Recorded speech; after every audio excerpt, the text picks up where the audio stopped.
এই ইলেকশনে আমরা হ্যাঁ জয়যুক্ত করার জন্য গণভোটের সাথে সাথে যে রিফর্ম অ্যাসেম্বলি হবে উইথকাম পার্লামেন্টারি যে অ্যাসেম্বলি সেটাতে সৎ দক্ষ এবং যোগ্য প্রার্থীদের সংসদে পাঠানোর জন্য আমরা একটি দীর্ঘ প্রক্রিয়ার পরে আজকে আমরা প্রাথমিক মনোনয়নপত্র যারা রয়েছেন তাদের তালিকা প্রকাশ করব। সেই ক্ষেত্রে পুরো বাংলাদেশের মানুষকে আমরা আহ্বান জানাবো যে আপনারা যখন ভোট দিতে যাবেন তবে গণভোটের হায়ের পক্ষে একটু ভোট দিবেন আপনারা, এবং যারা প্রার্থী তালিকায় আমাদের নমিনেশন প্রাপ্ত হবেন তাদের প্রতি আমাদের ইনস্ট্রাকশন থাকবে যে আপনারা হায়ের পক্ষে মাঠে ক্যাম্পেইন করবেন, সাপ্তাহিক ভোট চাইবেন, এবং এই মনোনয়ন যারা পেয়েছেন আমাদের জাতীয় নাগরিক পার্টি যে কোনো সময় যদি কেউ বিশৃঙ্খলা সৃষ্টি করে তার বিরুদ্ধে দুর্নীতি, চাঁদাবাজি, সন্ত্রাস, ঋণখেলাপি, ক্রিমিনাল কোনো অফেন্স অ্যাক্টিভিটিস পাওয়া যায়, আমরা এটা জনগণের সামনে প্রকাশ করতে যাচ্ছি জনগণের কোর্টে। যদি কেউ আপনারা পেয়ে থাকেন সাথে সাথে আপনারা যদি আমাদেরকে জানান আমরা তাদের প্রার্থীটা বাতিল করে দেব। আমরা দুর্নীতি, চাঁদাবাজ, সন্ত্রাস, ঋণখেলাপি, আওয়ামী লীগ, জাতীয় পার্টি এবং ক্রিমিনাল অফেন্সের সাথে যারা জড়িত তাদেরকে সংসদে আমরা পাঠাতে চাই না। এই ধরনের যদি স্ক্রুটিনি করে আপনারা পাবলিক আইতে কাউকে পান আমাদেরকে সাথে সাথে জানালে আমরা তাদের প্রার্থীটা বাতিল করে দেব। 2 নম্বর বিষয় হলো ইলেকশন কমিশনের একটি সংস্থার রিপোর্ট বের হয়েছে, আরবিও সংশোধনী এসেছে। আমাদের কাল বা এরপরে তফসিল ঘোষণা হতে যাচ্ছে। তফসিলের পরে ইলেকশন কমিশনের হাতে বাংলাদেশের নির্বাচন পরিবেশের সবকিছু তত্ত্বাবধান তাদের হাতে চলে যাবে।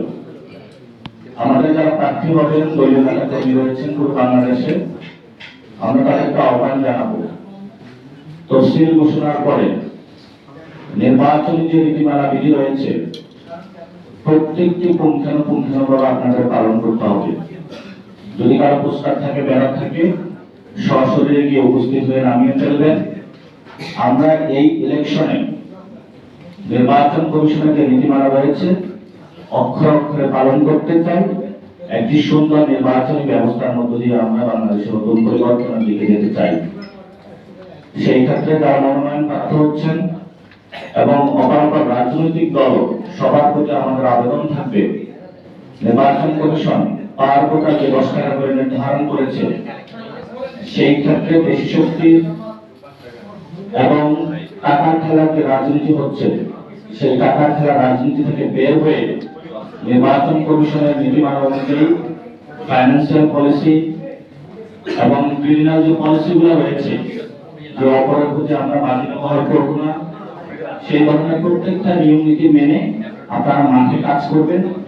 যদি আপনাদের কাউকে এমন আমরা পাই যে আপনি বাংলাদেশের সংস্কারের বিষয়গুলো নিয়ে আপনি সেগুলো মান্য করছেন না, তাহলে আমরা আপনাদের প্রার্থীটা বাতিল করতে বাধ্য হব।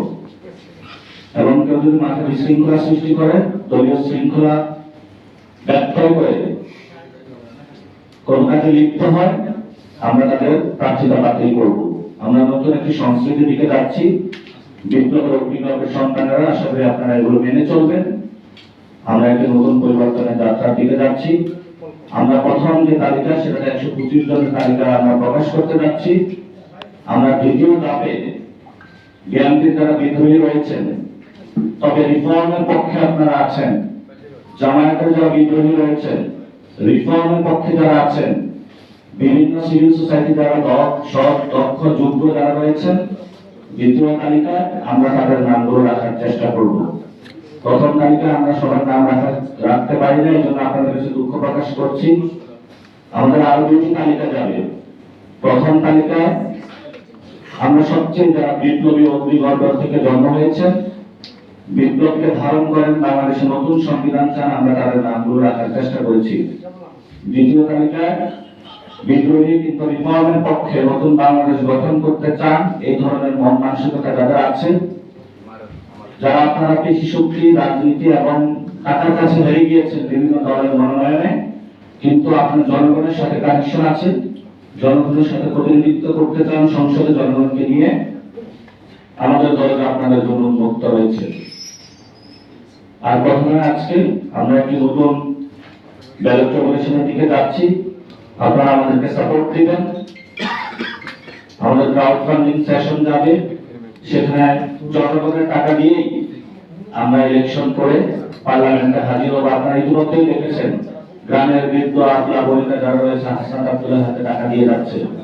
আমরা এমন একটি বাংলাদেশ দেখতে চাই যেখানে হলো গডফাদার হয়ে, সন্ত্রাসী হয়ে জনগণের পকেটে টাকা কেটে নিয়ে ভোট কেনার জন্য এক্সটর্শনের মাধ্যমে নতুন একটি নব্য ফেসিজম সৃষ্টির দিকে যারা পায়তারা চালাচ্ছে, আমরা এই নির্বাচনে তাদেরকে না বলবো, নতুন বাংলাদেশের পক্ষে হ্যাঁ বলবো জনগণকে, এবং সাতলা করে বিজয় ইনশাল্লাহ ছিনিয়ে আনবো। এর প্রত্যাশা রইল।